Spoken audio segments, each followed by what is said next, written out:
got so much motherfucking design on right now.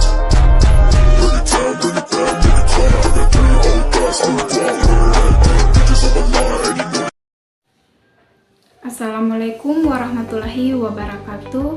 Saya Yanawati Asutara dengan NIM 22105220. Pada video kali ini saya akan mereview materi tentang motorik kasar dan motorik halus. Nah, lalu apa itu motorik kasar? Gerak motorik kasar terbentuk pada saat anak memiliki koordinasi yang besar terhadap tubuhnya. Perkembangan motorik kasar merupakan gerakan tubuh yang menggunakan otot-otot besar atau keseluruhan dari anggota tubuh yang dipengaruhi oleh kemantangan anak itu sendiri. Contohnya seperti kemampuan berlari, menendang, duduk, naik turun tangga, melompat, dan berjalan. Nah, sedangkan untuk motorik halus, perkembangan motorik halus ialah mengacu pada suatu kemampuan anak dalam melakukan aktivitas dengan melibatkan otot-otot kecil, misalnya menulis, meramas, menggenggam, menggambar, menyusun balok, dan menggunting. Nah, lalu bagaimana perkembangan motorik kasar dan motorik halus? Nah, di sini ada perkembangan motorik kasar. Pada anak usia 4 tahun, anak sangat menyenangi kegiatan fisik yang menantang baginya, seperti melompat dari tempat tinggi atau bergantung. Kanak-kanak bahwa mereka kesulitan untuk mengetes atau mengukur kemampuan motorik siswa didik mereka. Pada usia 5 atau 6 tahun, keinginan untuk melakukan kegiatan tersebut bertambah.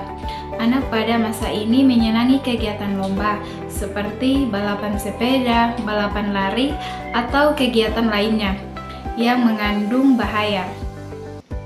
Nah, sedangkan perkembangan pada motorik halus, pada usia 4 tahun, koordinasi gerakan motorik halus anak sangat berkembang, bahkan hampir sempurna. Walaupun demikian, anak usia ini masih mengalami kesulitan dalam menyusun balok-balok menjadi suatu bangunan. Pada masa ini, anak telah mampu mengkoordinasikan gerakan visual motorik. Nah, lalu bagaimana fase perkembangan motorik kasar dan motorik halus? Fase motorik kasar usia 3-6 bulan. Pada usia ini, keterampilan motorik kasar anak yang umumnya dapat dilakukan adalah menahan kepalanya sendiri ketika dalam posisi duduk, mengangkat lengan dan kaki saat tummy time, serta berguling. Usia 6-12 bulan, di usia ini keterampilan motorik kasar anak dikembangkan adalah dapat duduk tanpa disangga, merangkak, dan mencoba berdiri dari posisi duduk. Usia 1 tahun, pada usia ini keterampilan motorik kasar anak yang bisa dilakukan adalah dapat berjalan dengan satu tangannya dituntun, naik ke kursi atau meja yang pendek, menaiki tangga dengan bantuan, dan menarik atau mendorong mainan beroda. Nah, usia 2 tahun, di usia ini keterampilan motorik kasar yang bisa ditunjukkan anak adalah dapat melompat menggunakan kedua kaki bersamaan dengan sendiri, meski masih kaku. Usia 3 tahun, pada usia ini keterampilan motorik kasar anak yang umumnya dipelajari adalah dapat melempar bola pada orang dewasa yang berada tidak jauh darinya, berjalan tanpa terjatuh, dan naik sepeda roda 3.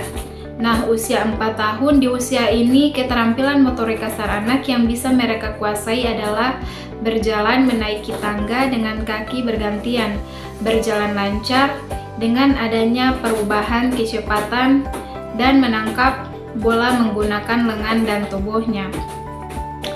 Usia 5 tahun, pada usia ini keterampilan motorik kasar anak yang bisa mereka tunjukkan adalah dapat melompat dengan satu kaki, melakukan jumping jacks atau melompat dengan posisi lengan menepuk ke atas dan kaki membentang, naik dan turun tangga sambil membawa suatu benda, serta menangkap bola menggunakan 2 tangan. Nah, untuk usia 6 tahun, di usia ini keterampilan motorik kasar anak yang umumnya dikuasai adalah dapat melompati benda setinggi 25 cm, mengendarai sepeda, melempar dengan akurat, dan menendang bola yang bergulir. Nah, kemudian fase perkembangan motorik halus usia 0-3 bulan. Refleks menggenggam leher jika pipinya disentuh dengan jari, dia akan menoleh ke arah stimulus dan mulut terbuka. Usia 4-6 bulan. Usia 4 bulan, bayi sudah dapat tengkurap dan telentang, mampu menempuh badan pada kakinya dan menempuh dada pada lengan. Usia 5 bulan, otot leher dan tangan semakin menguat ketika diletakkan dalam posisi terlentang. Ia akan menggunakan tangan untuk mendorong dan berguling, membalikkan badan. Ia juga sering menendang, menggeser, atau mendorong kakinya. Usia 6 bulan, bayi mulai senang melempar dan menjatuhkan benda-benda yang ada di sekitarnya. Nah, kemudian manfaat dan tujuan permainan bagi perkembangan fisik dan motorik kasar dan motorik halus. Permainan memiliki banyak manfaat untuk perkembangan fisik dan motorik anak, baik kasar maupun halus. Nah, berikut beberapa manfaat dan tujuan perkembangan fisik. Yang pertama, meningkatkan kekuatan dan ketahanan. Permainan aktif seperti berlari, melompat, dan memanjat membantu membangun otot dan meningkatkan kesehatan tubuh. Yang kedua, meningkatkan koordinasi dan keseimbangan. Permainan seperti menari, bermain bola, dan bersepeda membantu anak mengembangkan koordinasi tubuh, keseimbangan, dan kontrol gerakan. Yang ketiga, meningkatkan fleksibilitas dan kelenturan. Permainan seperti yoga anak-anak dan meniru gerakan hewan membantu meningkatkan fleksibilitas tubuh dan rentang gerak. Nah, perkembangan motorik kasar. Yang pertama, meningkatkan kemampuan bergerak. Permainan seperti berlari, melompat, dan memanjat membantu anak mengembangkan kemampuan bergerak secara bebas dan terkoordinasi. Yang kedua, meningkatkan kemampuan mengontrol gerakan. Permainan seperti melempar dan menangkap bola, menendang bola, dan bermain petak umpet membantu anak belajar mengkontrol gerakan tubuh dan mengarahkannya dengan tepat. Kemudian yang ketiga, meningkatkan kemampuan berkolaborasi. Permainan tim seperti sepak bola, bola basket, dan kasti membantu anak belajar bekerja sama dengan orang lain, mengkoordinasikan gerakan, dan berbagai tanggung jawab. Nah, lalu bagaimana peranan permainan bagi perkembangan fisik dan motorik kasar dan motorik halus? Permainan adalah salah satu bentuk aktivitas sosial yang dominan pada awal masa anak-anak. Selain itu, permainan tradisional juga dikenal dengan permainan rakyat, merupakan sebuah kegiatan rekreatif yang tidak hanya bertujuan untuk menghibur diri, tetapi juga sebagai alat untuk memelihara hubungan dan kenyamanan sosial.